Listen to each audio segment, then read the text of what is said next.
Board on your end, and then that way we will be ready when the chair is. And Vice Chair Hayes is coming in right now.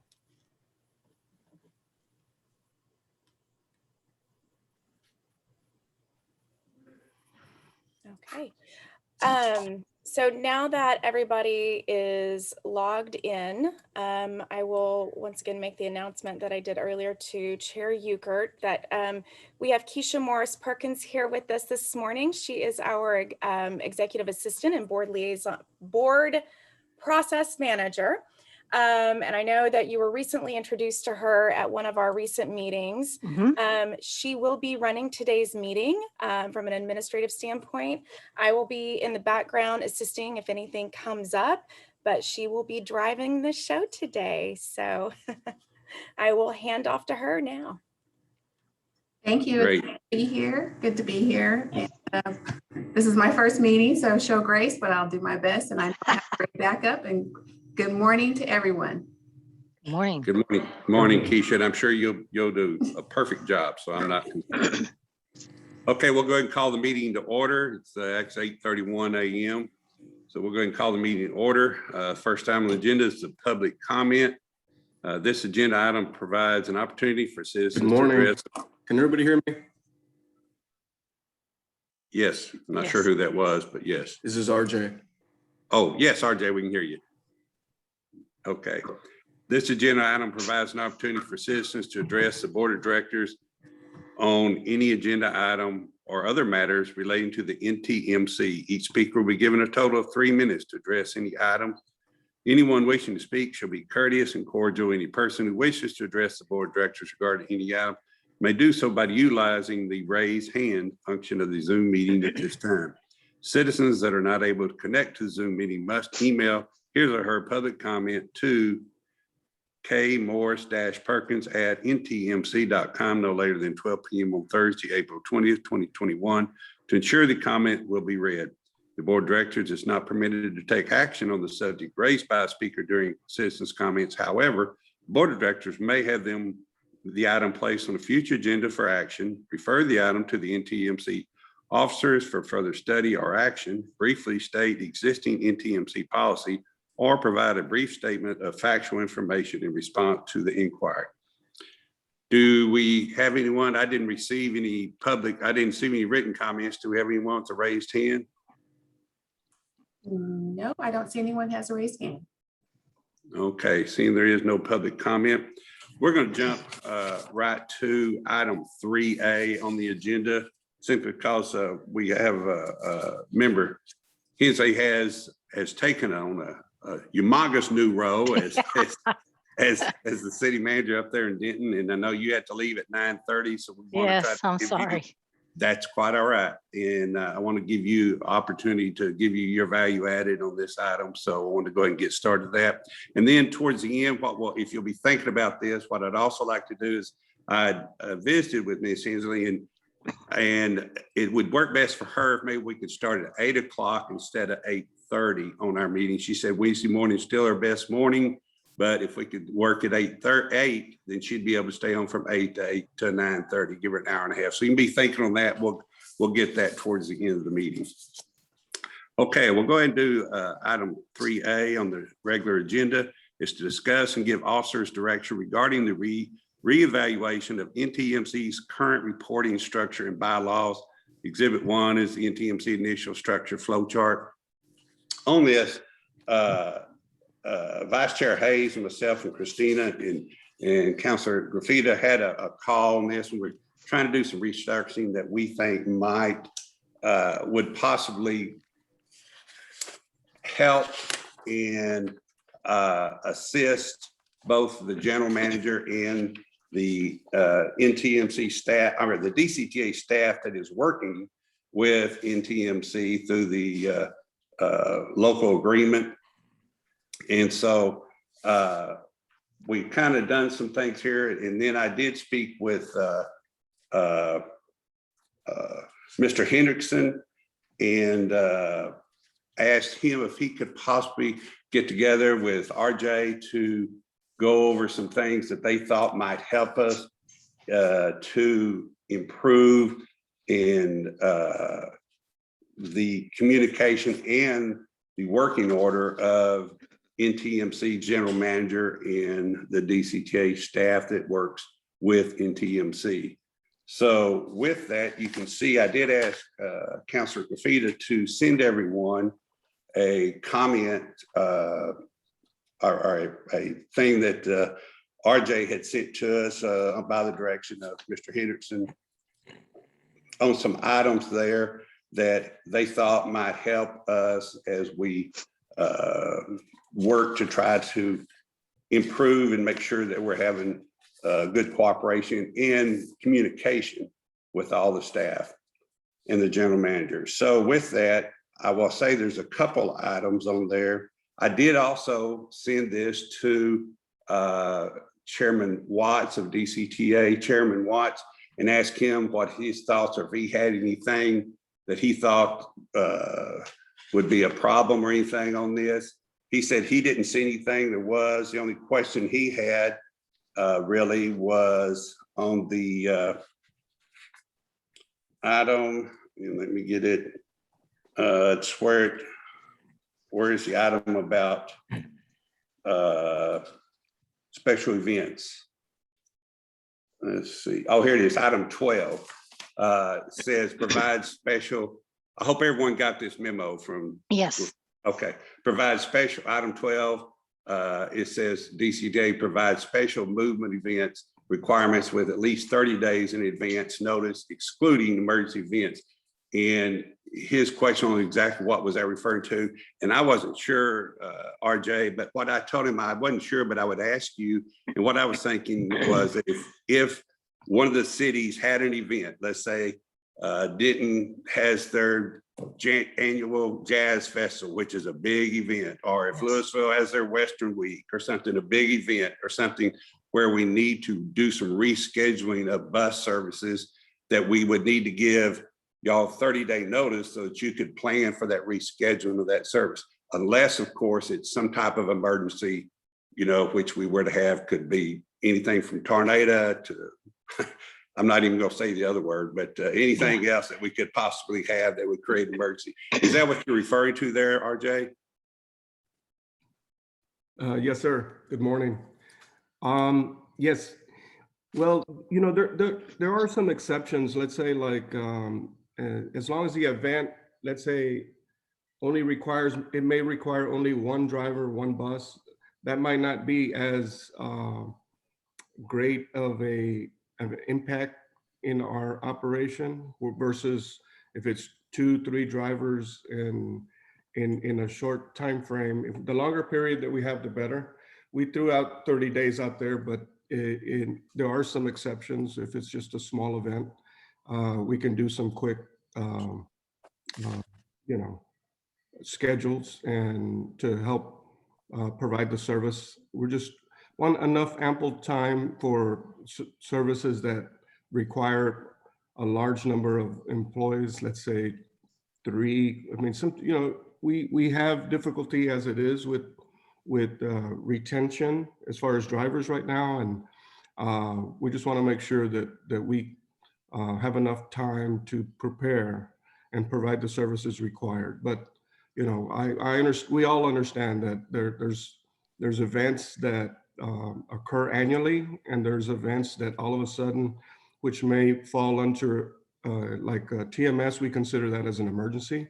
So with exceptions like that, we can work with. And we just want a little bit of time to help, just so there can be an understanding on both sides that we could have at least enough time, ample time to prepare. Okay, great. I kind of thought that's what it was, but I told him I would ask and make sure. The other thing, I believe Councilor Graffita had a couple of questions on items 14 and 15 under NTMC provides. Item 14 is make recommendations for route planning and route improvements, and 15 is run bid scheduling. So is NTMC willing to take on that responsibility? I mean, I'm sorry, is the general manager willing to take on that responsibility? Yes, sir. Obviously, there would be a little training that as far as the software, but we feel we have staff available that can take that particular piece on. Okay, so that training would need to come from DCTA staff on the current software that they have? Yes, sir. Okay. Okay. Councilor Gofrida, does that answer your question you had on that? Well, my question was just exactly what does it mean by is it just recommendations? And I'll look to the officers who also serve as DCTA staff to comment. I don't know what DCTA's involvement is when it comes to route planning and route improvements. And one other question that I did not mention is if you go back to number 12, RJ, you guys struck through collective bargaining, but really it is NTMC's responsibility because it's their collective bargaining agreement. So I think that needs to remain in there. Okay, as far as NTMC, but not necessarily that we provide. Correct. Correct. It is NTMC because it says NTMC provides. Obviously, many of these services NTMC is providing through your company, but we are ultimately responsible for the collective bargaining, whether it's having you do it or having somebody else do it or myself. So we need to just leave that in there under NTMC provides. Yeah. Okay, yeah, that makes sense. Okay, with Now, that, to answer your question on item 14, where we make recommendations, we may have from time to time can make recommendations to improve a certain route that we could provide to DCTA through NTMC for improvements. We're not talking about deviations or if there's a construction that we would deviate. We already do that, but as far as an enhancement to a particular route that may increase ridership, we would like to have that flexibility to be able to allow us the opportunity to make those recommendations. okay. Okay, with that, those were the two questions I'd had from Councilor Fida and from Chairman Watts. So with that, I'll open it up to both staff and the board to see if you have comments or questions or concerns on these items, the way it looks so far. Like I said, all we're trying to do here is what I want to do is see if we can get recommendations for everyone that would, just help benefit the coordination and the efficiency of how the general manager works with the DCTA staff, which is working with NTMC. So if anybody's got anything on there, feel free to speak up, please. I do have a clarifying question. This is Raymond Suarez. Yes, sir. And it's to RJ. So are you suggesting that you want to provide input in the planning, or you want to take over the route planning? When you refer to training, I just want to make sure that we're clear as to what you're requesting. No, as far as the route planning, if you see on the DCTA, we'll continue to provide that. We're just adding, let's say, like they can also provide us the hours of service so we can plan and budget and for budget preparations, and that's already kind of being done. But as far as the route planning, that would be a DCTA. We would only make recommendations to route plans or current routes that exist currently, not necessarily take it over. No. Sure, I think that's a very good thing. I just wanted to make sure I was clear as to what the intent was. Thank you. Anyone else have any staff or board have any comments or questions on these items? Wow. Oh, there we go. Sarah, did you have something? No, I was saying no. Actually, I think it looks good. Okay. Wow, that's good. Okay. With that, we can kind of move over to the I'm sorry. Let me, I do have one other thing. Sure. As I'm thinking through this list, actually two things. So was this information shared with the officers of NTMC? Just, I want to make sure that they had a chance to look it over. That was one question I had. And then the other one is, it says that NTMC shall provide mobility as a service. And at this point, there's a very large initiative that does talk about mobility as a service. I'm expecting that this item number 3 under NTMC is the mobility as a services that we're currently providing to some of our contracted stakeholders and within our member cities. Is that correct, RJ? Yes, sir. NTMC, that has not changed. We are responsible for providing the fixed route, commuter service, mobility service, demand response, the customer service, all of that remains the same as usual. Yeah, I think this list is good, by the way. So I'm not being critical of it. I just want to make sure, since we're talking about making sure that it's communicated and both sides agree. I will tell you, Raymond, that Joe had sent me the list because we were discussing that they would be discussed during this meeting today. And I knew he was going to be sending it out to the board, but I don't believe it was sent out to the officers because I did not receive the same email that went out to the board. So I don't know if, I don't think Marissa and Nicole have had an opportunity to review the list. I can say that the items that are listed are basically taken from the ILA. So it would just require an update to the ILA. So my recommendation would be for legal to redline the ILA, send it to DCTA for review, and then we can hammer that out. But I don't think, looking at it at face value, I don't think that there are any major issues. I think that all the additions are things that are already occurring. I hear you on your mobility as a service part. DCTA has taken that on their own. So I don't believe that that needs to be included in the ILA with NTMC any longer. And I will say, Raymond, I did not receive the list until about 5 minutes ago, but I did give it a quick glance while the group was speaking, and I don't have any initial concerns. It seems pretty, I mean, it seems the way RJ and I work together, it aligns with that anyway. And that was my expectation. I just wanted to make sure that both sides had taken a look at it. I was comfortable with all the wording. The one around Moss was the only concern I had, but NTMC is providing those services today. We'll continue to provide those services for many, many months. So I'm comfortable leaving it in. If something changes in the future, I could easily see this board considering a modification to that item. So I'm comfortable with it. Thank you, Chairman. Absolutely. And I will say that it was my deal. I asked Councilor Graffita to forward this to the board and Christina, who's our president. And I may have assumed, I guess I assumed incorrectly, but I thought she would forward it to any officers that she felt needed to see it, was necessary. I didn't say tell her to send it to everybody. I just thought, well, I'll send it to the president, then she can go with it from there forward. So, yes, I saw no issue with it. I just wanted to double check to make sure that the DCTA team was comfortable with the list, and it sounds like we are. So let's move forward. Thank you.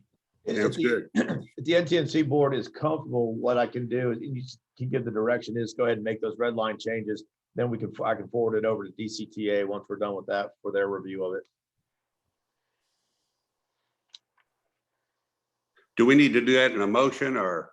No, I mean, if that's just the direct, you can just give me direction on that and then we'll bring it back officially to approve the amendments. That sounds good to me. Does anybody else have any concern with that or? No. Okay. Next, if you pull up I guess the current structure thing that was in the packet. Yeah, and correct me when I make mistakes here. I'm sure I probably will, but currently, like you see, we have on the right-hand side at the top there, we have a contract manager, Troy Rayleigh. Hope I'm pronouncing that's right. And we are going to eliminate that position and just have that fall under the general manager, basically. And then, or that's what we're proposing. I might say we're going to, that's what we're looking at doing. And then also, we're looking at making some changes on the NTMC officers. But basically, what I'm recommending is that you would have the board on top, and then the president would report directly to the board. The general manager would report directly to the board. The counselor, the legal would report directly to the board. And then those three work together in unity, but their direct report would be to the board. And then we make sure that each person has their subsidiaries that they work with, just kind of like in city government or any other type of a government plan where everybody's responsible for certain things. In that way, I think it'll help in our communication to the employees, so the employees all understand what direction they're supposed to take and from whom. Chair Euchard, I do have on the next slide, Keisha, if you can change the slide. I did go ahead and incorporate those changes that you just mentioned, not anything with the officer positions.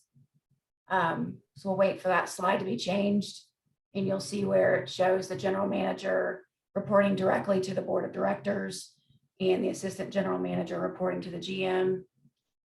I think Keisha might be having some technical Christina, it looks like we might be having some technical difficulties on the admin side. It seems some of the folks at admin are, like I know Marissa's computer has frozen. I'm wondering if Keisha's computer has frozen as well. Let me see if I can take control of her computer, and if not, I can try to screen share. And while she's pulling that up, one thing that I would like to discuss, the reason why we had a contract manager and in this role was really from the DCTA auditing perspective. Anytime there is a contract that DCTA has, there's always somebody that's responsible for that contract that works directly with the vendor to ensure that everything is moving along smoothly. So that's what that position was incorporated for. It's not an NTMC position. It was just to show how that DCTA position would interact with NTMC staff. So I understand the reasonings for wanting to eliminate that from the flow chart, but I think it is important to discuss that DCTA staff will still need to audit the functions that are being provided by NTMC to ensure continuity of business. And I think that that's one thing that HTG and DCTA do have a meeting scheduled in the next couple of weeks to discuss workflow and communication and all these different ways that we work together. So I think we'll be able to address that there. And then we can even come back to this board and share kind of the outcomes of that discussion. Okay, with that, now we do have that up on the screen. Does any of the board have any comments or questions about this? This is Richard. Yes, sir. I did, Chairman. I believe you said, and as I understood it, wasn't legal going to report to us, to the board? The way this is structured in that box, the gray box in the middle, it's really going up to the general manager and the general manager to us. But I know we interact regularly with Mr. Gorfita, and I think that's important. I can certainly add Joe to the flow chart. I didn't add him. Legal services is in that box in the bottom because it's a service that's provided via the ILA between DCTA and NTMC, but I can certainly add a box for legal that reports to the board of directors. Thank you. What about other comments or thoughts or directions on this? This is Sarah. I think this makes a lot of sense. I like it. I think it will work well and keep the lines of communication open in all areas. And this is Raymond. I agree. I will echo Christina's point that we have a federal mandate to oversee any contractor. We do the same thing with rail. So because this is a an agreement and a contract, there is a responsibility for DCTA to make sure that all the drug and alcohol testing, we have what's called a triennial review by the Federal Transit Administration. It'll be coming up in 2022. So we'll need the assistance of the Hendrickson Transportation Group to get through that audit. But there is a requirement that if there's an incident, issue, any potential violations of law, that they look to the transit authority, not the contractor. So there will need to be that connection there between the two entities. But I completely agree that removing that block from the flow certainly improves communication, and I'm in support of it. Thank you.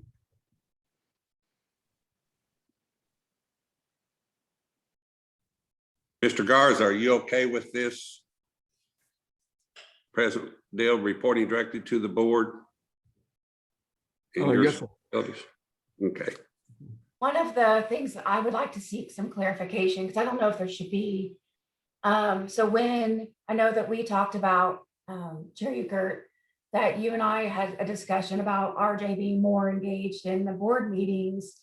How would you like to handle when he wants to add things to the agenda? You want him to just work directly with me, and then I can add it to the draft that I share with you and Vice Chair Hayes and legal?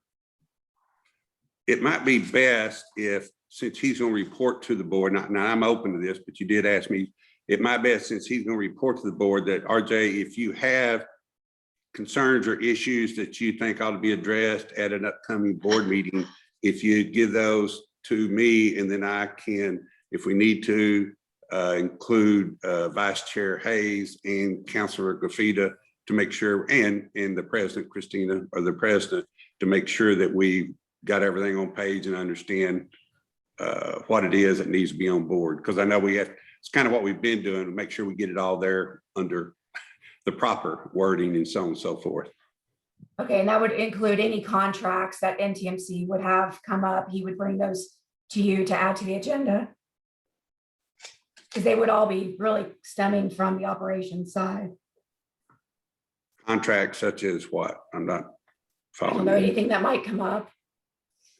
Well, I think that procurement issues as far as contracts and things like that, those are DCTA's, part of DCTA's responsibilities, other than just the, we're kind of requesting to have the GM review and approve where it relates to operations and maintenance activities only. But there, if there's contracts for bulk purchases and things like that, I think that should come from DCTA and just have it onto NTMC for final approval. That'll be fine. Things like that don't normally come to the board agenda, I don't think. I don't remember seeing those kind of issues. Yeah. Come Most things are handled by DCTA. I just started seeing some email traffic about a temp staffing contract. So I just want to make sure that if RJ's team is planning to do a NTMC temp staff contract, that it does come to the board. We can talk more about that offline. I don't know a whole lot about it. I've just been seeing some email traffic. So I'm not sure if there are more other contracts that might come up on the NTMC side. But just a reminder that all those contracts do need to come to the board. Right. And while we have while we have the president, the general manager, and legal reporting all to the board, it's my intention, and I think the board's intention, that all three entities work together among themselves on a daily basis, so that you make sure things just flow. And like I say, the only thing we're trying to do here is make sure we help improve the coordination and the efficiency of the two entities, the NTMC and the DCTA staff that's working together, so we can constantly continue to improve the service. Agreed. Okay, anything else? Okay, then we will move. Now I want to move to item, let me get back to my agenda here. Item 3B. Well, no, wait a minute. Yeah, 3B, consider appointment NTMC officer positions, president, vice president, treasurer, and secretary. And Christina, I know you had some thoughts on that. So if you want to go first and let us know, and then we can let the board chime in and see what they thought about that. Absolutely. As we look at the structure of NTMC and DCTA, I kind of wanted to outline a little bit of what the officers of DCTA or of NTMC, what our roles are at DCTA to help you better understand where I'm going to be coming from with my recommendation. So at DCTA, I am the deputy CEO and I oversee commuter rail service, state and federal legislative affairs, and a myriad of other departments. Nicole Recker, who is currently NTMC vice president, oversees bus operations and mobility services. So oftentimes in these meetings or in other conversations, you do look to the president to provide a little bit more insight, but on a daily basis, that is not a part of the organization that I'm hugely engaged in. Nicole is much more the expert than I am. So recognizing that she's got that knowledge, and then also looking at, so from that standpoint, my recommendation would be to make Nicole Recker the president. Because we currently have a vacancy in the secretary role, in lieu of bringing in our DCTA's executive assistant, as we have in the past, my recommendation would be to make myself the secretary. That way I can continue to work with chair, vice chair, and legal on the agenda, the board governance side of things. So with making me the secretary and Nicole the president, just leaving the vice president vacant until we can do a modification to the bylaws and remove the vice president role. You'll notice in the bylaws, there's a lot of changes that need to be made anyway. So I think this is just one change that could be made to, again, help with flow of communication without disturbing too much of what's currently the current arrangements. So my recommendation again would be Nicole Recker as president, vice president vacant, Marissa Perry would remain as treasurer, and I would serve as secretary.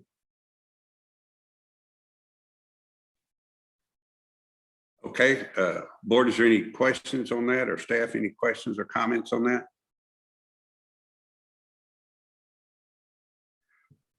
One question I have on that is, as secretary, will you be running the meeting, or will Alicia still be doing that? I guess. Yeah, I will still leverage DCTA resources to run the meeting in the back end. Okay. So Okay. Keisha would still be running the meeting in the back end, and then she would be helping me with the minutes, and basically the same arrangement that we're doing now, only I would have the formalized title of secretary. When we do some modifications to the bylaws, I would recommend that we make secretary the backup to the president, because if we remove the vice president role, you need to have a backup. And I think that that would be a great way to have a backup for the president in the bylaws. Okay, great. I figured that's what you were aiming for, but I wanted to make sure, because you never know when the president might lose their voice and can't talk. Right. Okay, has anyone got any questions or comments about that? I think it's a pretty good proposal, but if anybody's got some comments or other thoughts on that, let's hear them now. Nothing? Okay, so as she mentioned, when we get down to another item on future agenda items, I think Council, we're going to need to put something on the agenda on maybe the next meeting about making amendments to the, as she referenced, to the bylaws, or make some changes to the bylaws. Correct, but do you want to go ahead and appoint those officer positions at this meeting? I would so entertain a motion if we want to do that. So moved to accept the recommendation regarding the officers. I'll second. We have a motion to accept by Member Hensley and a second to approve by Vice Chair Hayes. Any other comments or questions? All in favor, say aye. Aye. Aye. Aye. Opposed, please say no. Okay, passes unanimously. Thank you, Joe, for reminding me of that, sir. Chairman Okay, Euchert, this is Yeah. Richard. Yes. And looking at those two charts, and this isn't a major deal, but I just noticed it. On the original organizational chart, we had all arrows, and then on the new chart, we have lines with a singular arrow. I don't know if the arrows makes a difference. I was just noting there was a difference in how it was presented. So maybe the good thing about arrows is it shows which way the communication is going as compared to a line. Lindsay, can you switch? Well, I did change from arrows to lines because my hope would be that there would be some communication both directions. I did the arrow from NTMC staff because they are producing bus service and providing bus service. So I would be willing to change it to whatever the board's pleasure. I didn't have a preference. I just saw that there was a difference in the presentation. I would suggest there's a great benefit in having lines. I think communication will go both ways.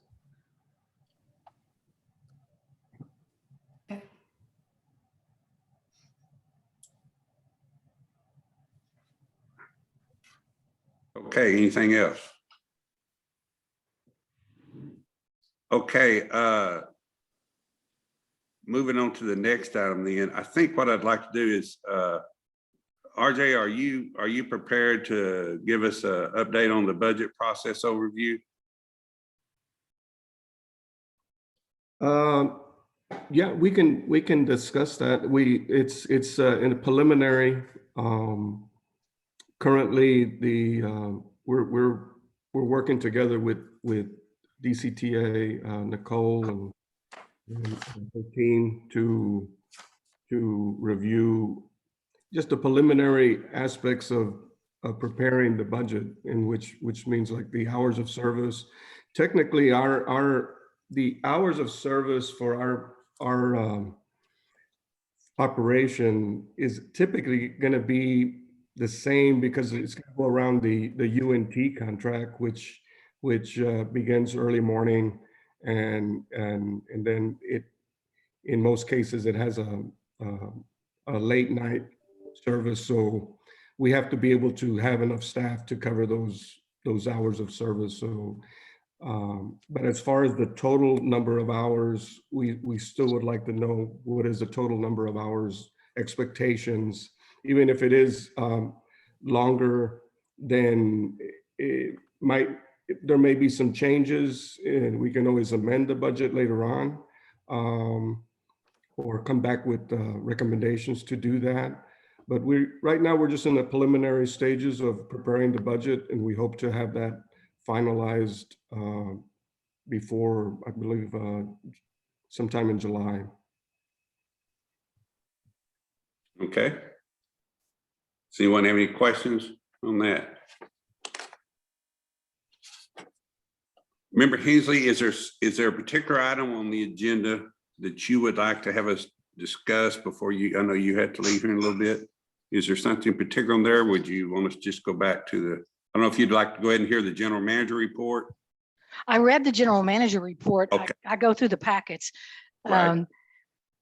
No, I mean, I looked at the statements, the financial statements, the calendar. Actually, I took the calendar and put it on my computer. So I made sure I had those dates already plugged in, because it goes all the way through, I believe, December of this year. And I would encourage people to look at that, because some of those meeting dates are significant as we will be discussing the budget and reviewing the budget. And also a couple of those dates changed from a Wednesday, one went to a Friday.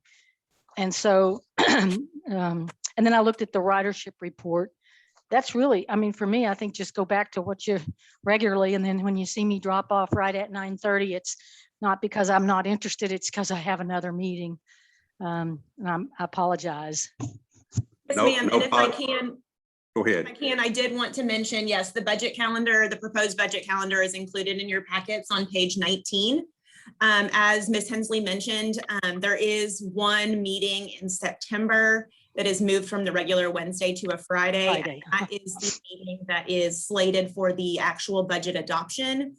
And we've moved that to be the day after the DCTA board meeting and budget adoption, because the DCTA board needs to formally approve funding for NTMC prior to NTMC board approving their budget for FY22. So that's the only one that's slightly different, and that's the reasoning for that. But these are proposed dates. So so if you would please check your schedules and let us know if you have any conflicts so that we can adjust accordingly. No, I appreciate you sending that, because I was able to plug things in, particularly that Friday, so nothing else will get booked in there. So it really helps me. That way I have it down and nothing else will get put in there. Perfect. And I think to that, we will also confirm that the calendar meeting invites that went out match the calendar that Marissa has presented. Now that we're having this discussion, we wanted to wait to confirm with the board that this was the proper direction. So we will make those changes as necessary. I did also want to point out, while we're talking about the budget calendar, to RJ's earlier comment about finalizing the budget in July. That had a little concern with that, because that doesn't match up with the budget calendar. So just wanted to make sure that you were aware of the timeline. I think that was part of your discussion with staff, but As part of our process, we're gonna have a timeline. We're shooting for July, but it's not final until it's adopted by the board. Sure. And I think maybe what RJ was referring to is kind of more the internal review process from a DCTA perspective, to have it ready for the DCTA board to review. We had a great meeting with HTG last week to talk about roles and responsibilities with the FY22 budget. And I think we, RJ, myself, and John came to a really good agreement on where DCTA would be providing budgetary assistance. So all of the information was sent to NTMC, RJ and John, on the 16th of this month. So any hours of service, dates of service, all of the information needed for them to put together their inputs for the FY22 budget. And so our first internal pass will be on, our first due date is on May 7th, is to submit that to DCTA Finance for their process. And then RJ and John have also been invited to the internal review meeting to review that budget in detail. I'd also like to comment and just offer my appreciation to RJ and your team for the support of the Texas Motor Speedway. When we received the request from the county judge under the COVID-19 emergency situation, you guys really stepped in and helped. We do pretty often get requests from our member cities, not only for the TMS, but during the winter storm for shelters, moving people. To your earlier point, these special movements can wreak havoc on our ability to support these services. And you guys have done an outstanding job in helping to deliver that service. Like many of the volunteers and police officers, emergency personnel that have been out there, it's an all-in, all hands level of support. I'm actually pleased to announce that on the call, there's a Monday morning call with that the judge holds. Actually, it's at 1 o'clock.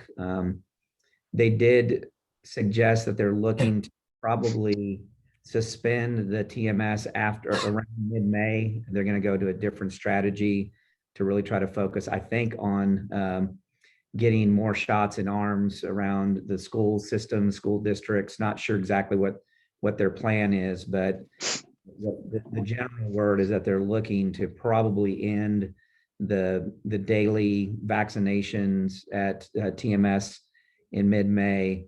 When we heard about the vacancies within NTMC and the struggles they were having just to meet service daily. We switched our request to 2 days per week, typically Tuesday, Thursday, in support of the shuttle, and only providing 2 shuttles per day to try to lessen the load. And that has been communicated to the TMS through the daily, twice daily working group sessions they're having, as well as the communication to the judge that's what we're going to be delivering for the next few weeks. So hopefully that'll help reduce some of the extra personnel that have been required. But again, I just want to offer our thanks for the service that's been delivered to our communities throughout Denton County. Thank you. You bet. I think it's been great. I'm very proud that the way NTMC has operated through all of this. We appreciate that greatly. And again, I will bring up, as Member Hensley did, about the calendar. I do have a couple things that I'm trying to reschedule that are in conflict. So if anyone, including myself, has something we need to reschedule, if you'll let us know as quick as you can, we'll try to accommodate that. So, okay, with that being said, let's go ahead and move back to the regular schedule. We'll go back to consent agenda on item 1. Consider approval of minutes to the March 24th, 2021 NTC board meeting. I'm assuming everyone was able to review the minutes, and I would open up if there's any questions or concerns or additions or deletions. If not, entertain a motion. Move approval. This is Sarah. Second, Raymond. We have a motion to approve by Member Hensey, a second by Member Suarez. So all in favor, please say aye. Aye. Aye. Opposed by no. Counselor, can we do all the rest of these at one time, or do we need to do them all individually? Because they're on consent, you can do them all at one time. Great, thank you. Okay, so now we're going to go ahead and go through the consider approval of minutes March 29th, 2021, NTM special call board meeting, then consider approval of minutes March 31st, 2021, NTMC DCTA joint special call board meeting, and consider approval of minutes from April 5th, 2021, NTMC special call meeting. Any questions, additions, or deletions on that? Hearing none, entertain a motion, please. So moved. This is Raymond. Second. Have a motion by Member Suarez and a second by Member Hayes. All in favor, say aye, please. Aye. Aye. Those opposed, please say no. Motion passes. Okay, thank you. Next is item 2, information reports, monthly financial statements for fiscal year 2021, year-to-date March 2021. And I'm not sure whose hand is that. Is that Marissa going to do that? Chair Euchert, really for these 3, when we list them as informational reports, they're in the packet. We are available to answer any questions that the board may have. But our intent was not to go through point by point, but just to answer questions. That is great. Since everyone had an opportunity to review that, does anybody have any questions on the monthly financial statements for fiscal year 2021, year to date of March 2021, or the proposed budget for fiscal year 2022 budget calendar, which we discussed a little earlier, and then the DCTA bus ridership report on March 2021. Anyone have any questions or anything on that? This is Richard. Yes, I know sir. that DCTA collects all the fares that are paid, but for just informational purposes, I know it wouldn't be in our budget. It would be helpful to know what dollars amount are we able to collect each month on for the ridership, whether it's for the bus fares or if they're doing more of the on-demand services.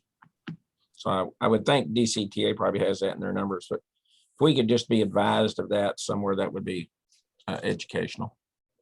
So are you referring just to the cash fare that's collected on board?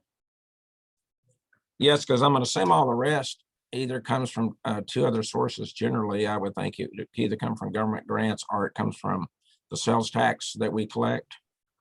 So the DCTA's current fare structure includes several pass types that allow access to bus or rail. So we don't have a bus only fare for fixed route. It's either a local pass or a regional pass that allows you access to both bus and rail. So we can certainly provide the detail of sales that were made both at the DDTC customer service counter and then fare box collections on vehicles, unless you're wanting to know total passenger revenues for DCTA, in which case that would be both. And likewise, even if someone purchases a local pass on the bus, it could also be used on the rail as well. So there's not a bus only fare. So I just want to make sure we'll provide the right information for you. I wasn't trying to obtain total revenues to DCTA. I was just trying to get a sense for revenues generated by the use of the buses. So when you have that joint pass, when you use the pass and you get on the bus, for instance, did they track a customer, like, he uses it once a week, 5 times a week? He uses it 3 times on the bus, 2 times on the train. Educate me on how usage is tracked. Marissa, do you want me to address that? Yes, okay, sure. So unfortunately, our system is manual. We do not track we track those getting onto a vehicle through a tick mark system. So I'm sure RJ could provide more detail behind kind of the paddle that is given to an operator each day and how they track those who are getting on to their bus. We do not track by ticket type or how many times an individual is using the system. We simply have kind of an onboard metric to share by route or the A train. So unfortunately, because we don't use an electronic fare media, we do not track kind of the behaviors or the details of passenger use. Okay, so an individual would just be given like a fare card. Correct. And if depending on the fare type, many of them are actually manually validated. So it would be a pass that would show like Monday through Saturday. It might give like a month, then there's a month, and then there's, numbers 1 through 31. And so if it's the first time using that pass, the operator is going to kind of hole punch it and say it was validated on this month of this day, so that they can't use it moving forward. Okay, so like your toll tag on your car, they don't want you moving it from car to car, like you having a single toll tag and then you use it on your car one day and then your daughter borrows it and does it another day.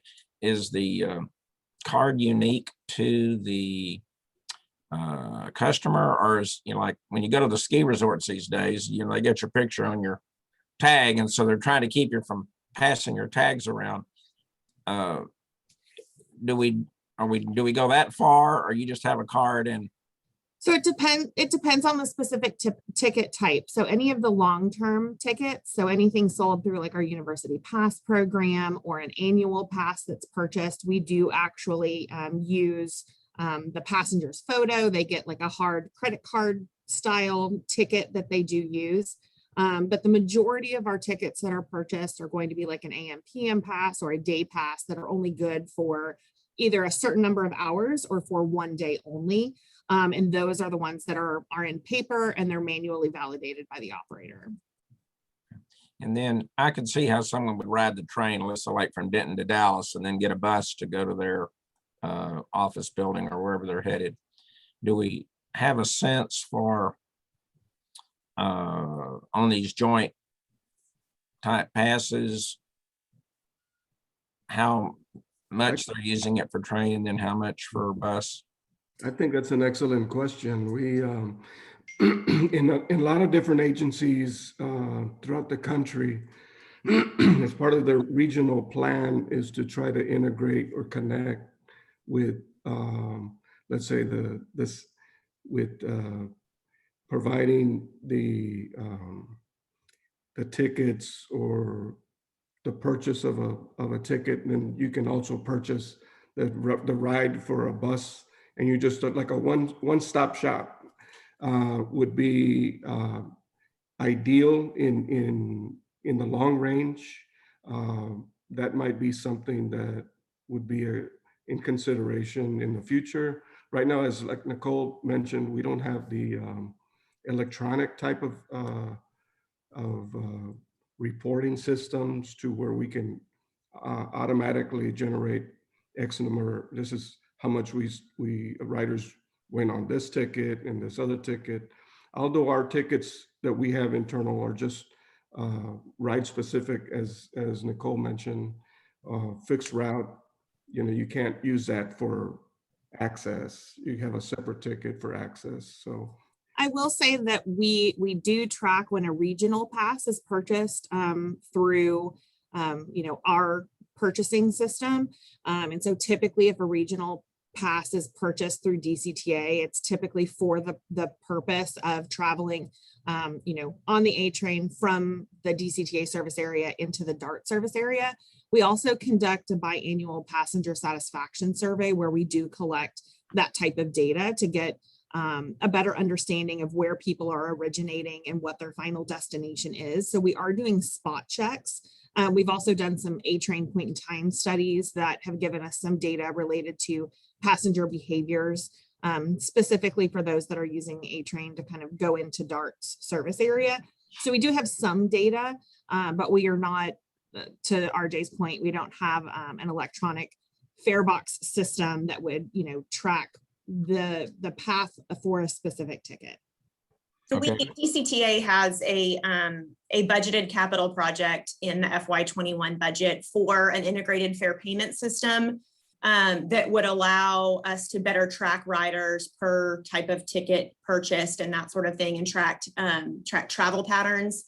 With the potential service changes the DCTA is considering moving to VIA, that would obviously impact our fleet mix. And so we are waiting until we get a little further down the path with that to determine if and when we're ready to initiate that project. Obviously, we don't want to outfit every vehicle we have if we're not going to be using those vehicles going forward. So we've kind of pressed pause on that initiative, but that is something that is currently budgeted in the FY21 budget for DCTA to investigate. All right, well, with the data we have, can we do some kind of estimate? Like if you get a joint fare, maybe, 60% is for rail and 40% is for train, or 70-30 or whatever your studies or data that you have, so that we could allocate those dollars so we could get some kind of sense for what the revenue associated with bus ridership is, or on-demand ridership is. Marissa, is there, I hate for us to generate yet another report, but I would think that the DCTA revenue report does break all that down. Is that something that we could just share with NTMC like we do DCTA's ridership information? We have a fare sales by type that we could send that shows the breakdown of local, regional, and how each of those passes were sold, whether it would be through DDTC at the customer service window or through farebox collections, through GoPass, the mobile application that we utilize through an ILA with DART, or online sales. So we could share that information with the board. Yeah, that'd be a good start. Thank you. Okay. Yep. I was going to suggest that maybe like a pie chart that would break down the percentage of fare collection on operations, and the rail side, that's a different budget. But as far as the operations, it would be helpful for the board to review the percentages. How much percentage are we getting on fare collection? How much percentage is due to sales tax? How much percentage is due to internal or the general fund? Or how much is, just breaking down how much is federal, state, everything.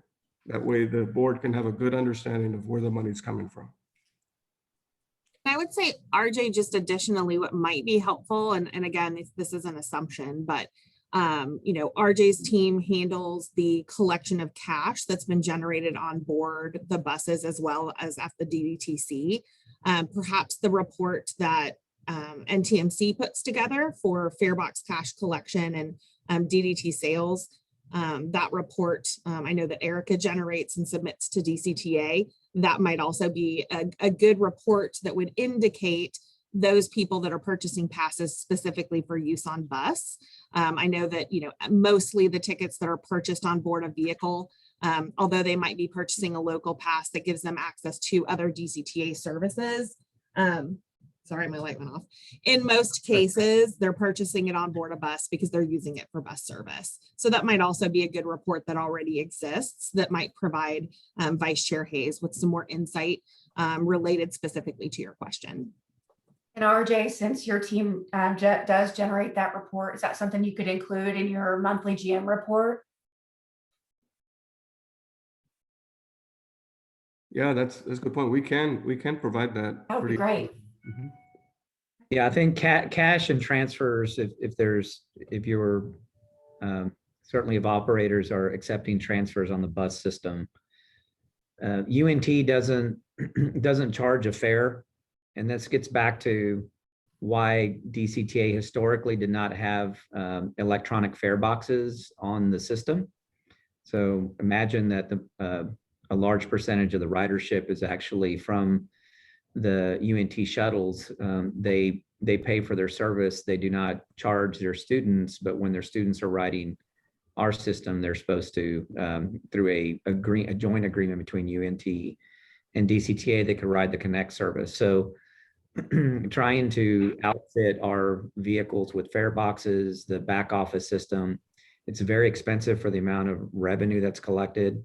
And then with the thought of going to an electronic fare system with VIA, it really reduced the need for, or the value of the information coming through an electronic fare box. So I do believe, as you guys are talking about it, that the best way to probably capture what's coming from the bus system is through the cash that's collected through our manual fare boxes, and then keeping track of the transfers that actually show how many trips are being performed within the bus network itself during that validated time. It'll give us a very good view of what that ridership is. And then Marissa does have average fare for folks that are using our system. A lot of that is driven by the pass sales, the monthly pass sales. That gets a little bit more difficult to determine how much of that pass sale is going to rail or bus. So I think that's where the challenge is just tracking that portion of it.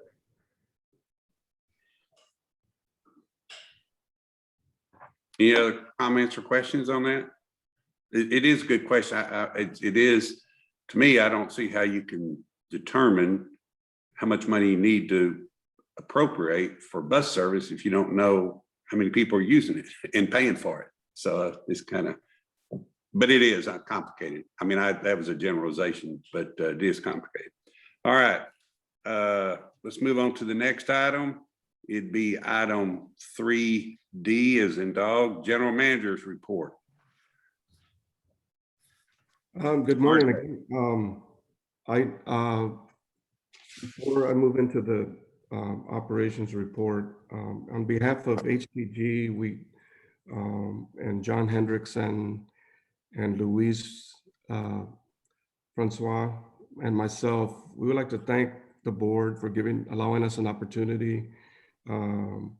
We're pleased with the renewal, and we're honored. And so it's been a big challenge this last year, the pandemic and whatnot, the snowstorm and the just different challenges. It's rewarding at the same time, but it's been a different year than typically in the industry. It's not the same. It's quite different, and there's been some different decisions being made, and as far as service, and which is good for the public, and it's good for the services that we provide the community. It's good to have options for the community. I'm in favor of all of that. That is great. We as far as NTMC and HTG, we're committed. We are, I have a passion for transportation and what we do. This is my life. So this is what I do. It's what I enjoy.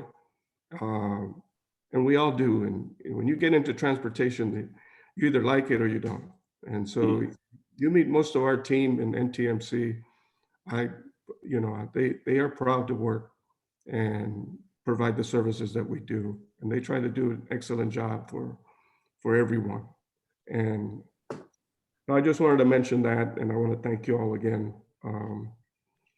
I do want to point out on the CBA negotiations that how well that went. I want to congratulate John. I know he's my boss, but at the same time, I want everybody to kind of understand that, he was able to have that done smoothly, negotiate, and it was a cooperative, mutual understanding in just a couple of days. And it's very unusual that happens. It's usually negotiations like that, they take months. I'm sure in the past, it has not been, that was common. It was done monthly. It was done, it takes several months before you have it ratified. So I just wanted to point that out. I think I'm very pleased with not just on HTG side, but also with the CBA and the operators and the officers of ATU. It's a very cooperative, mutual understanding. I know there's a lot of give and take on both sides, but at the end, it can come together. And so it has, and I'm very pleased about that. Also, the new run bid, I didn't mention that on the report because it happened after this last weekend. There was a new run bid that was accomplished. It was a little trickier than in the past, only because we were transitioning from one CBA to another. So there is a little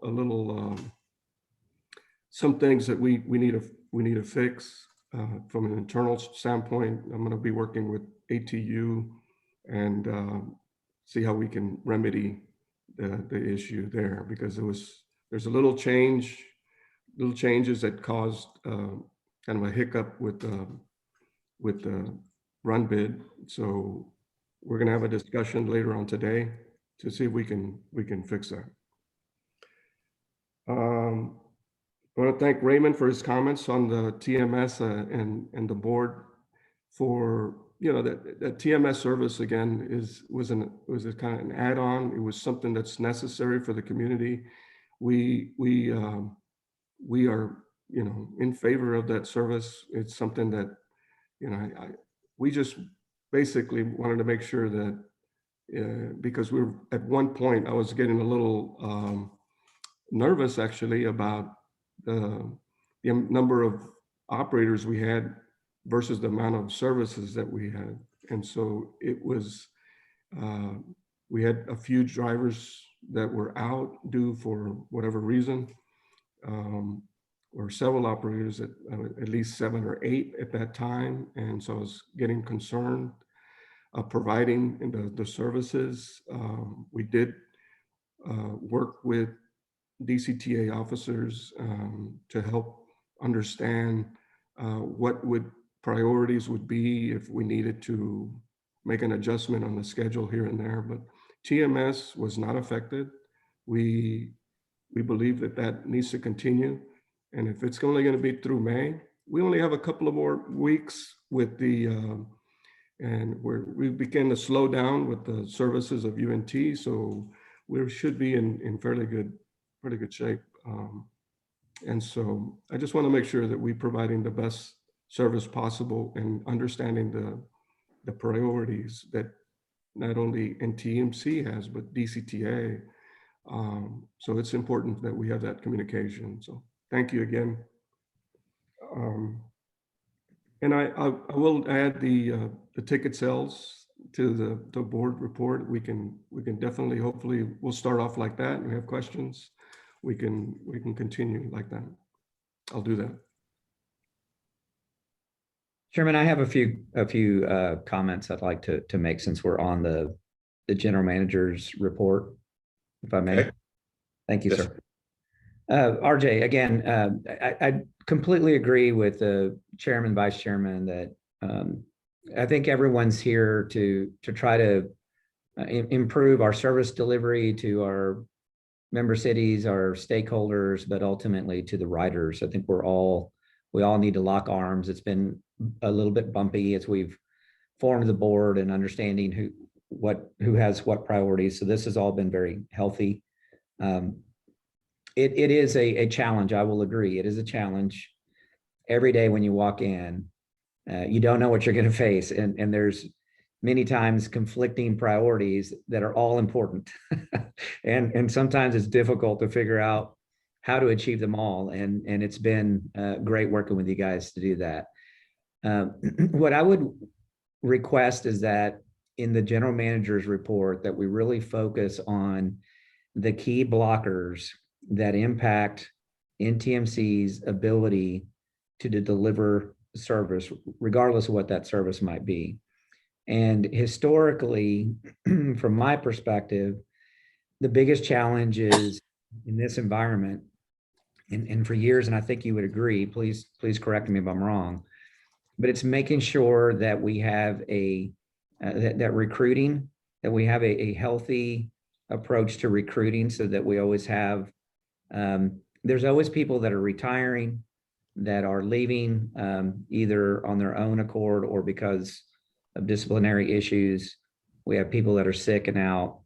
But one of the biggest challenges, I think, not only at DCTA, but across the nation has been recruiting. So we need to focus. I'd like to see added to the report how we're doing with recruiting so that we have a number of folks. And in my opinion, there's a certain number of folks that are leaving every month. So we need to track that. There's a certain number of people that are in the recruiting and training process. And I think it's very important that this board have a good understanding of the workforce.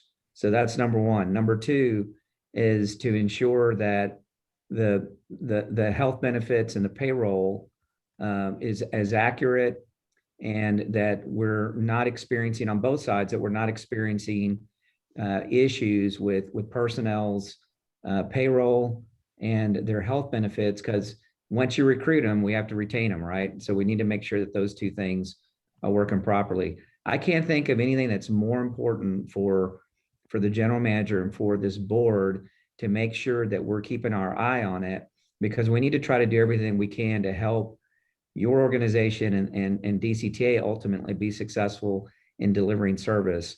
And every time, I think DCTA is challenged at times because we have so many students in our network that the schedule changes significantly from when school is in service and when school is out.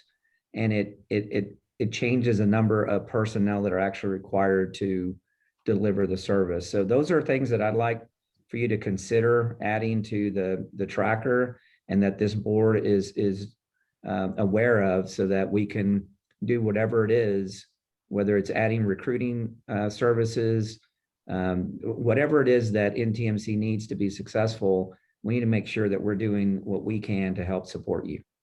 Thank you.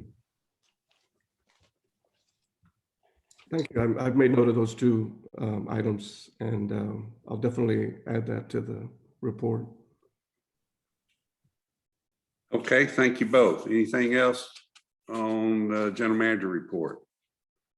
Okay, let's go to NTMC staff spotlight.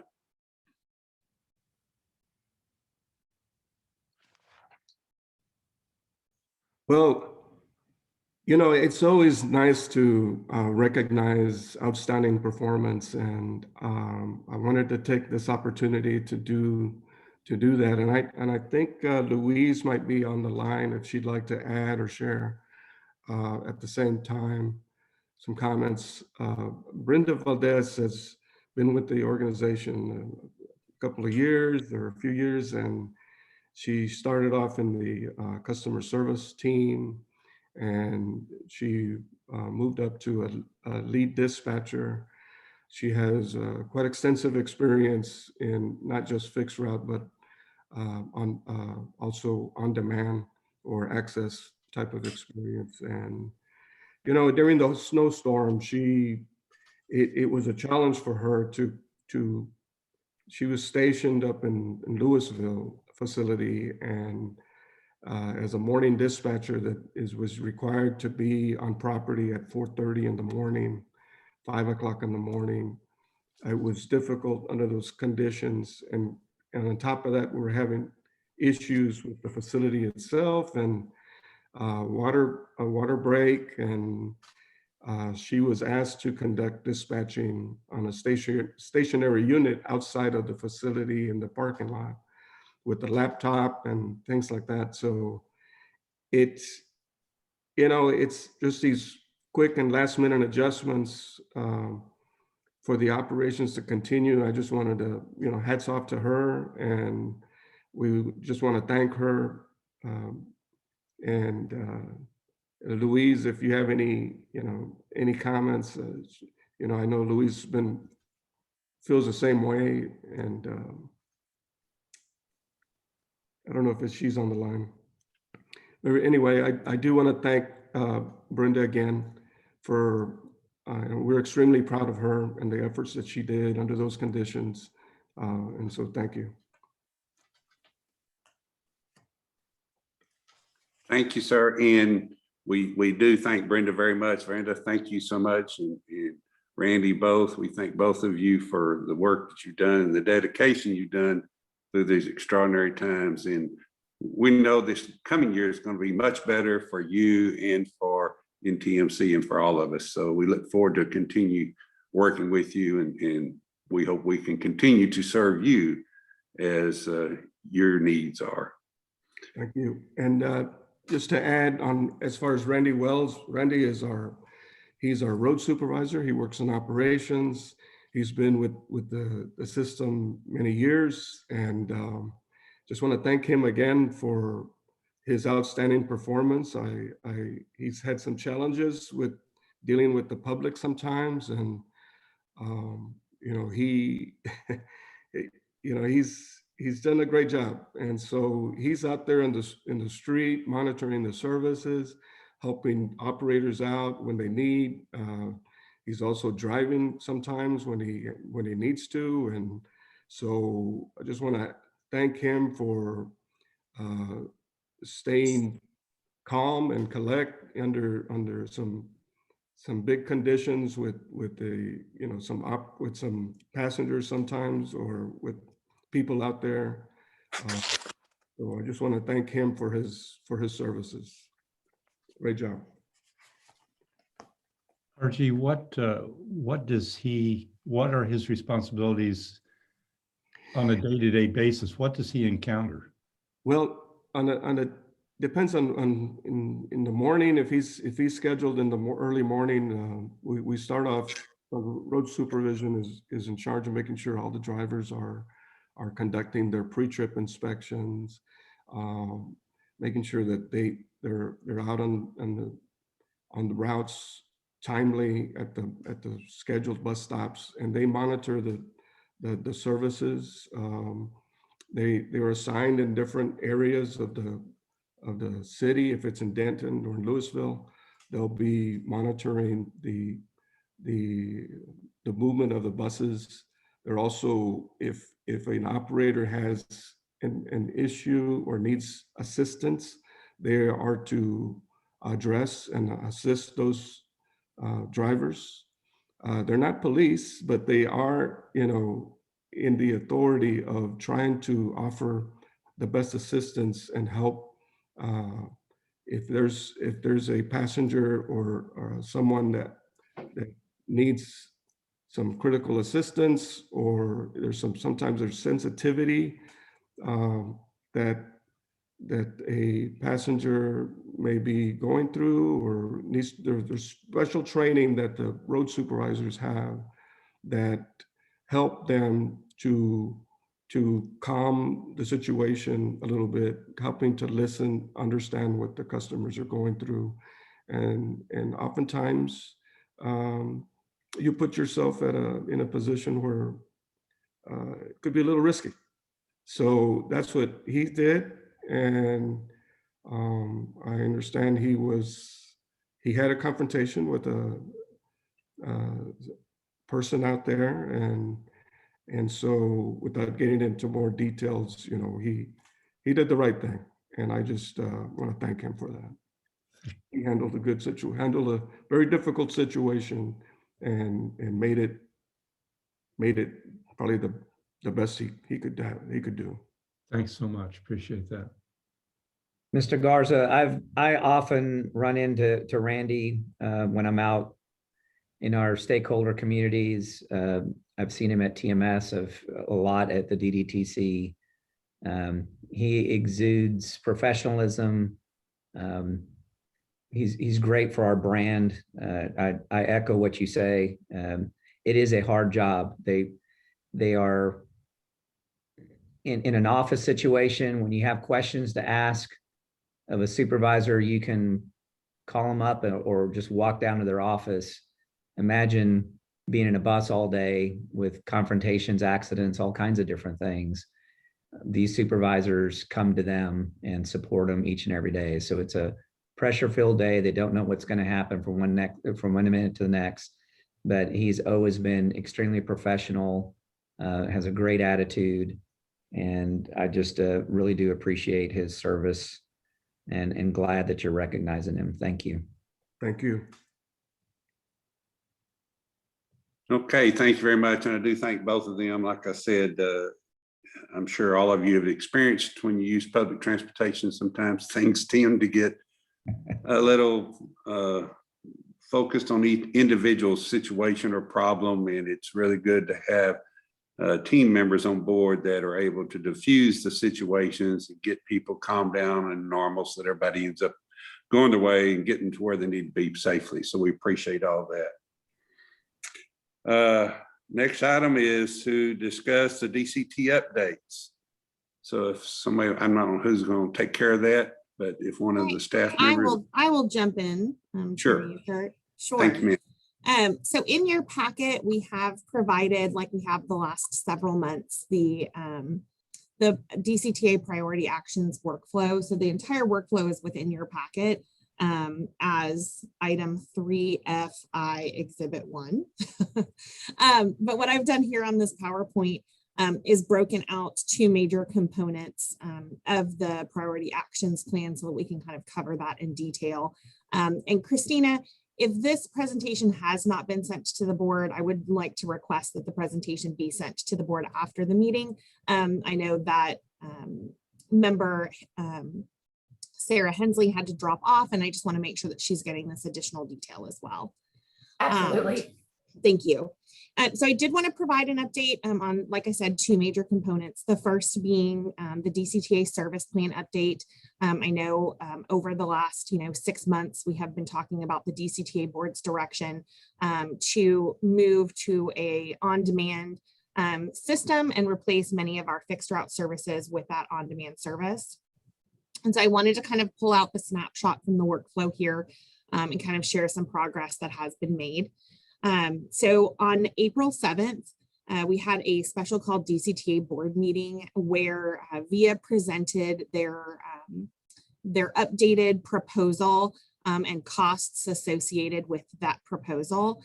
And so that meeting was a culmination of many months of VIA as well as the DCTA board kind of workshopping through service delivery options, zone parameters, and things of that nature. And so for the board to approve that proposed service plan on April 7th was quite a big milestone on DCTA's side of things. They also were in alignment with the name GoZone. So you will see that in the past, we have been talking about this service as the VIA on-demand service, and we will be kind of changing our vernacular and calling it out as GoZone specifically. So I just wanted to point that out to the NTMC board, just so that you understand kind of the vocabulary that we are using. So the purpose in the board approving the proposed GoZone service was so that we could enter into the Title VI public involvement process that's required by the FTA. And so we did enter into that public involvement process this past Monday, April 19th. And I would like to call out that we have a dedicated microsite that anyone can kind of walk through all of the different components of that service. That can be found at dctafeedback.com. It is an interactive site where users can provide kind of pinpointed feedback on the proposed service itself, on the fair promotion that will align with the service launch, as well as any other topics related to the service that they would like to provide. In conjunction with that online opportunity, DCTA staff has developed and continues to develop quite an extensive in-person plan to either present at organizations, different meetings like the Commissioner's Court, Mobility Committee for the City of Denton, events throughout all 3 member cities. The list is quite extensive, and you can find that in-person list at dctafeedback.net as well. But we will be collecting feedback from April 19th through June 25th. So we did extend that public involvement period to make sure that we give the public and stakeholders every opportunity to provide feedback, review the proposed service plan as many times as they feel necessary. And so that feedback period is currently open. Tomorrow at the DCTA board meeting, we will be asking the DCTA board to consider approval of a task order with VIA in order to implement the GoZone service. And that task order includes a few different things, and I did outline those on this slide. So one is the overall time frame. The proposed service that the board approved on April 7th includes a 3-phase launch proposal. So phase 1 being kind of the transition of majority on demand. So we're moving a lot of that fixed route service and replacing it with GoZone on-demand service. That estimated timeframe for launch is September 7th of this year. And then there are 2 additional phases that are part of that proposal. The phase 2A, which is kind of scheduled for early 2022, that would be transitioning the access service from what NTMC currently operates to VIA operating that access service. As well as addressing an on-demand zone for Castle Hills. So per the city of Louisville, they're looking to annex Castle Hills in December, which would then make Castle Hills part of Louisville, which is a member city. And then phase 2B, which we're kind of estimating for summer of 2022, obviously based on ridership data, that we would look at potentially increasing the overall service hours of the service. There are also costs outlined in the item that we're taking to the DCTA board tomorrow. So the original agreement is a 2-year term with 2 additional 1-year extensions. So for a total of 4 years. And so the costs associated with that are detailed in the task order. So the total cost for years 1 and 2 is 15.6 million, and the total cost for years 3 and 4 are 17.8 million, for a total not to exceed cost of $33.5 million. So all of that information has been included in tomorrow's DCTA board packet, and we will be having that discussion with the board tomorrow, as well as requesting approval of that task order.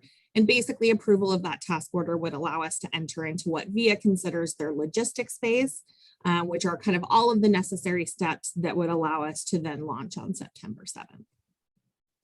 So before we move to the next item, I just kind of want to open it up for any board questions related to the launch of GoZone service or the public involvement process.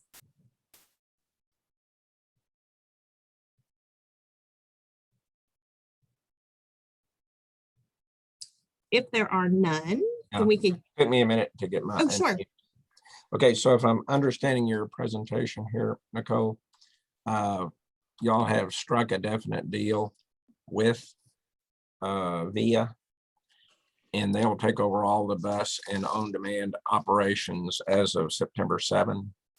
So on January 28th, the DCTA board did authorize the CEO to sign an agreement with VIA as the on-demand provider.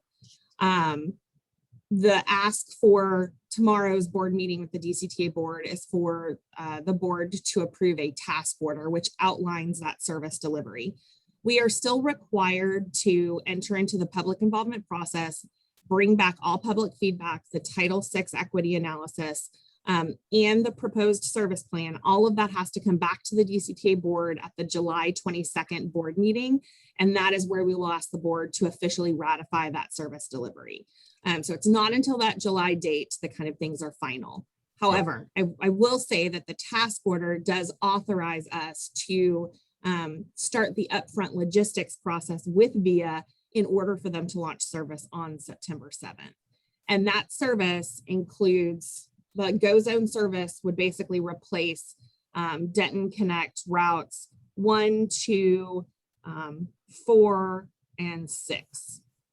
Routes 3 and 7 would remain in place for a minimum of 6 months. And then routes 5 and 8 were actually suspended last year due to COVID, and they were never brought back.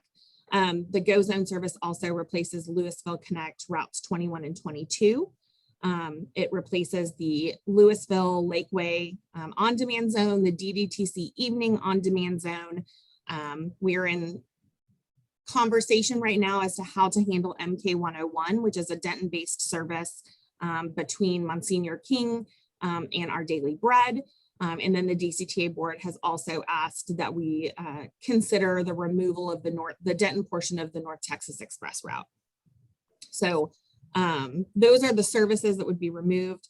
As I mentioned earlier, when we provided NTMC management with the parameters necessary for building out the FY22 budget, the service hours that were provided assumes the removal of those routes and on-demand services that I mentioned. The Okay. board, for clarification, the board has not authorized any financial, the financials budget approval would be requested tomorrow. And I believe there's still there's likely some questions to be asked about some of the details of what's in phase 1, phase 2. Correct. But it does look like the board would likely move toward a on-demand VIA solution.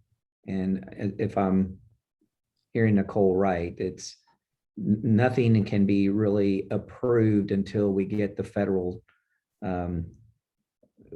the process done through the Title VI analysis. The board has to review that and approve it. And then I think to your question, Board Member Hayes, then the board can say, yes, move forward. But that's the trend, that's the trend line that we're heading toward.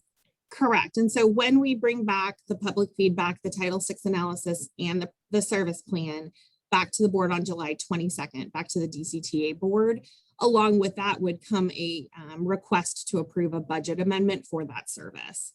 And so that one kind of global approval from the DCTA board would kind of be the official green light to move into the September 7th launch.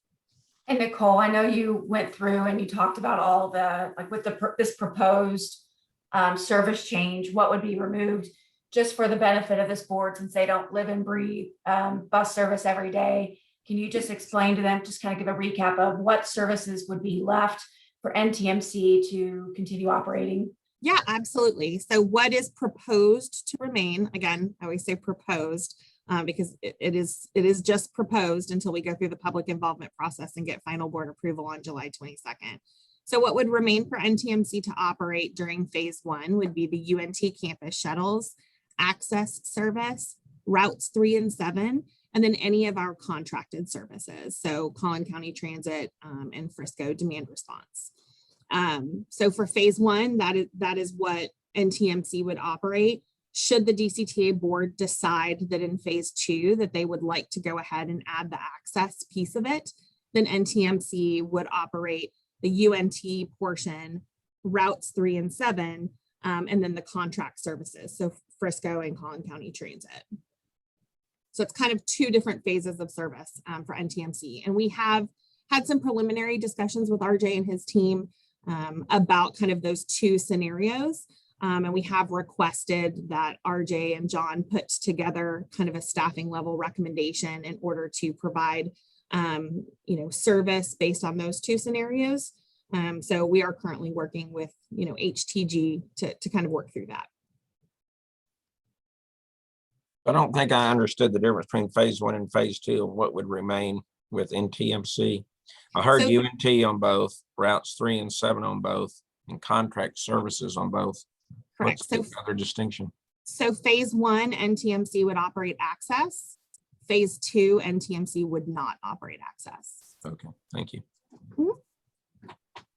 And Nicole, routes 3 and 7, isn't that initially maybe for just 6 months, or what is the? Correct. So 3 and 7 is a 6-month pilot. We'll be operating 3 and 7 as well as on-demand service at the same time. The DCTA board has kind of requested that to see, particularly on those two routes, what would be most advantageous for the customer. So it is possible that moving forward after 6 months of launch that we could come back to NTMC and let them know that they are no longer required to operate routes 3 and 7, but we don't have a definitive at that, on that. I mean, obviously I've been keeping RJ pretty up to date with every step of the process thus far. And so, once we get into launch, I think my attention would then be turned on to kind of, what does phase 2 look like? What are we going to do with routes 3 and 7? And kind of our conversation can be more focused on those particular areas.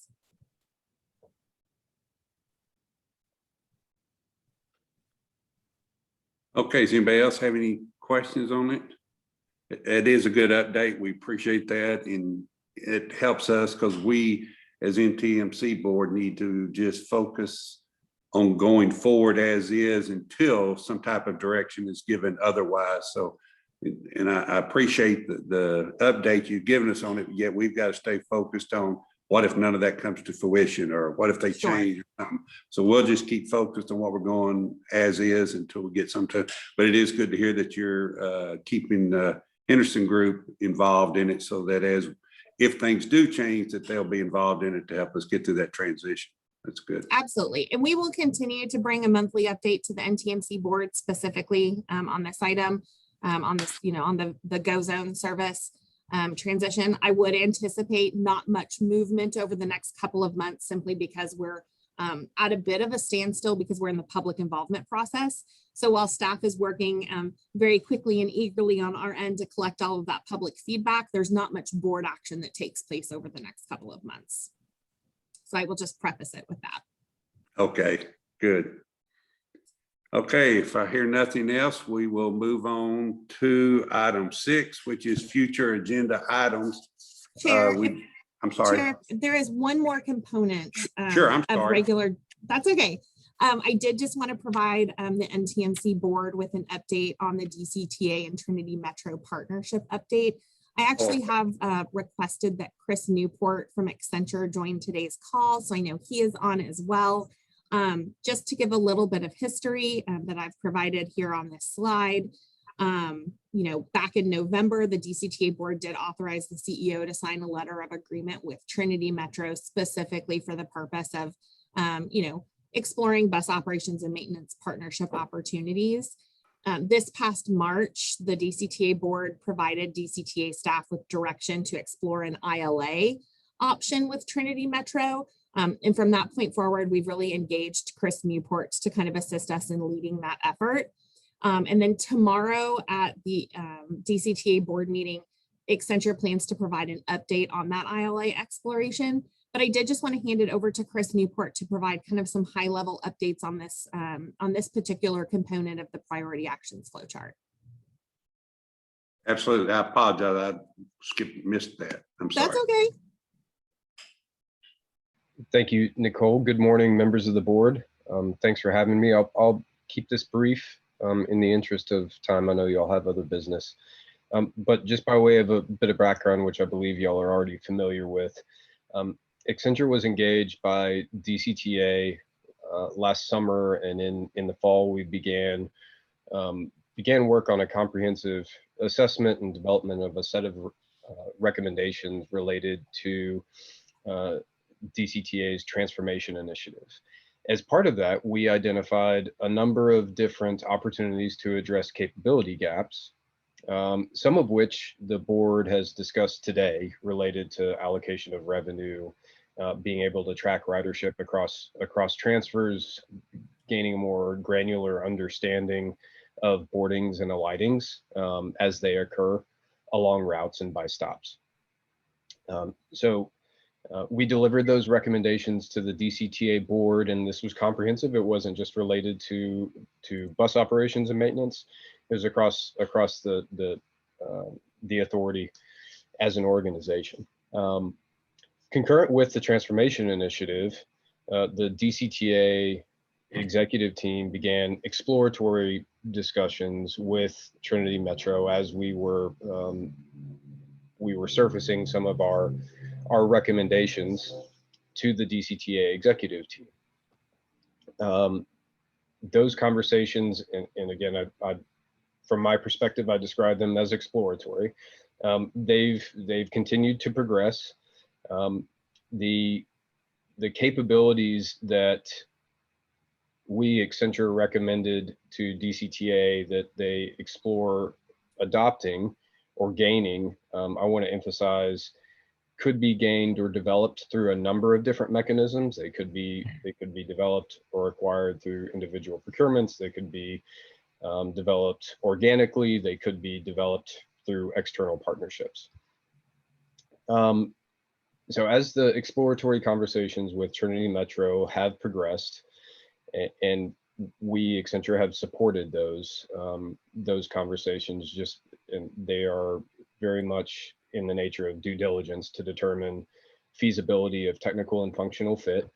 We believe that a partnership for bus operations and maintenance could be technically feasible and could address some of the benefits that we estimated as part of our report and our assessment and recommendations to the DCTA board.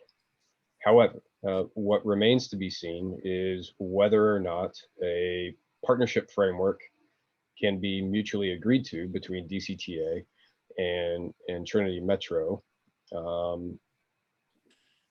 to animate an agreement, and that would be workable for both sides.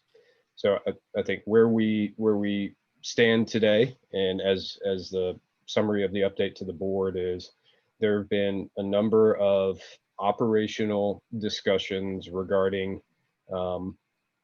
how a partnership could work and to validate whether or not a partnership would even be feasible in the first place. The more critical aspect of the conversations regarding the specific framework and nature of the potential relationship between DCTA and Trinity Metro continues to develop. And I think those conversations will largely, because, not to speak for Raymond and his team, but I know that the focus of the executive team as it relates to delivery of service is on implementation of the public involvement process and then the VIA service proposal. So I would expect that the updates and the cadence of the conversations between DCTA and Trinity Metro would continue deliberately, but the board would expect to receive an update when there is a next material development in those conversations regarding whether or not an agreement will be possible between the agencies.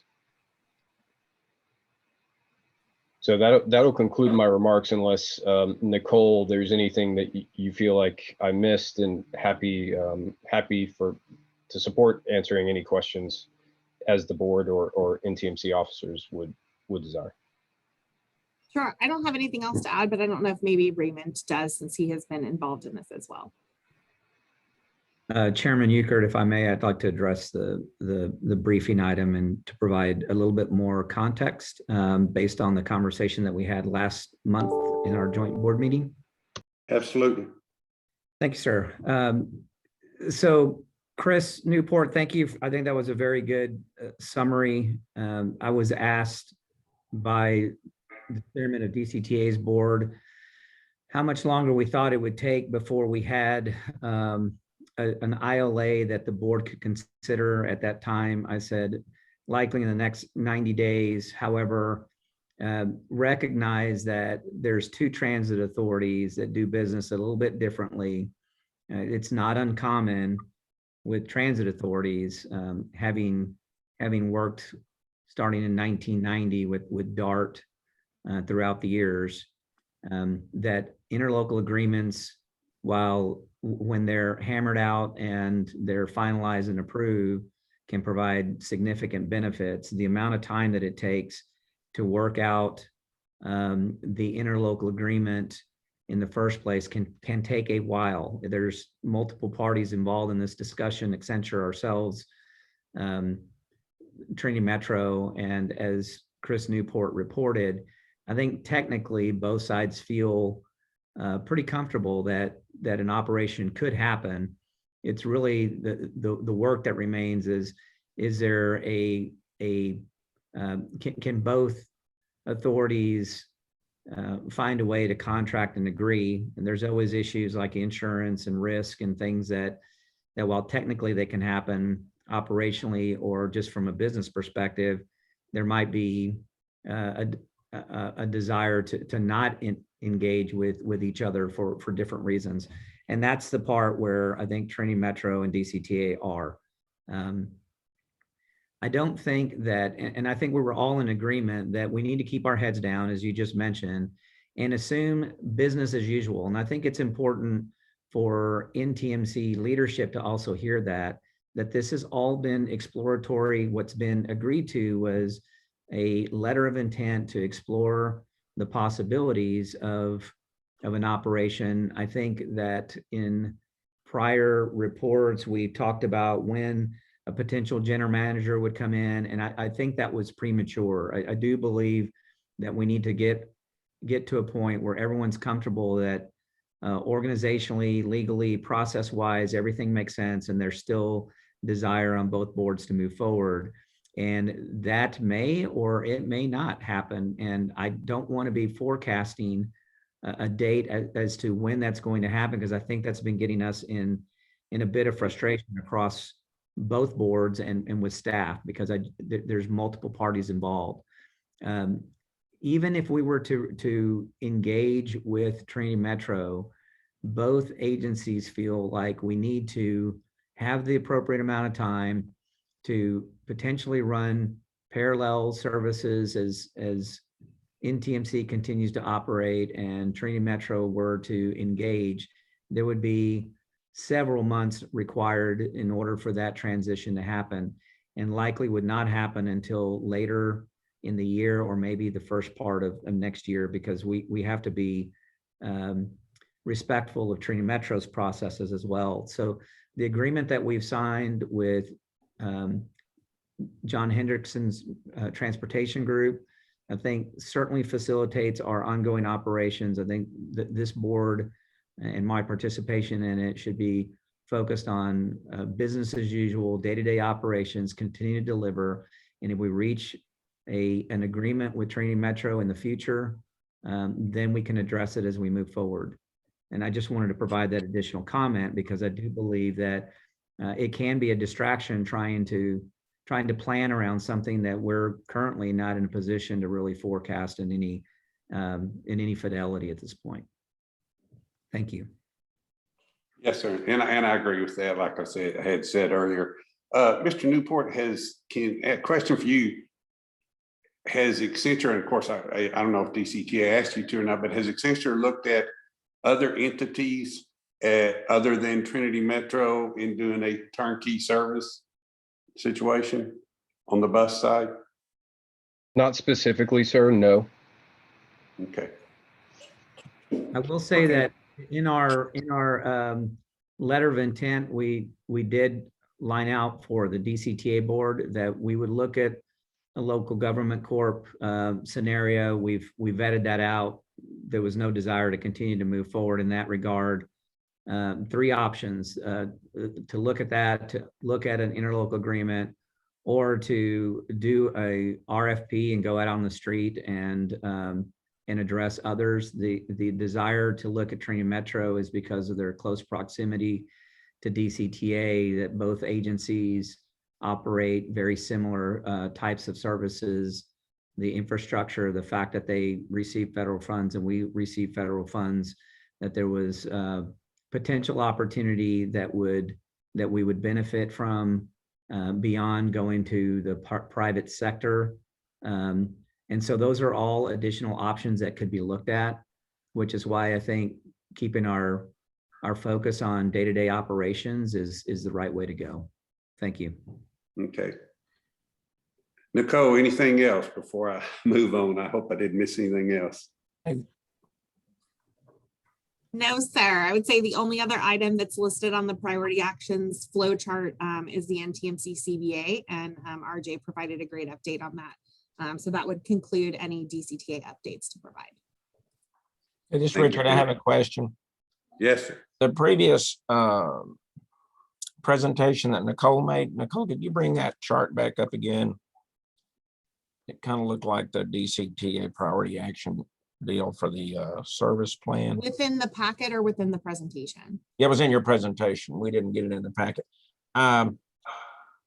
Help me understand how these two items interact. That is what we're looking at doing here with VIA versus what we're looking at doing with Trinity Metro. How do those interface and react? Other than the fact that both decision paths would impact how NTMC delivers service, or the service that NTMC delivers, they're not interdependent on one another. Okay, so it would be either or. It would be, as far as like the service plan or a partnership with Trinity Metro, it could be both. It could be one. You know, that would be based on DCTA board decision. But they are not, the VIA Go Zone service and the partnership with Trinity Metro are not dependent on one another. They're two completely separate paths. Okay, thank you. Okay, did anybody else have any other questions or comments on that? Oh, I have one other one, Dean. Yes, sir. Yes, sir. We saw a proposed some proposed budget numbers back on that slide that Nicole just had back up, that it would be about 15 million something for the first 2 years. Yeah, 50 million 6. That is the proposed not to exceed amount. Yes. Right. Okay. With that number, then you said there would be things, you outlined what was left for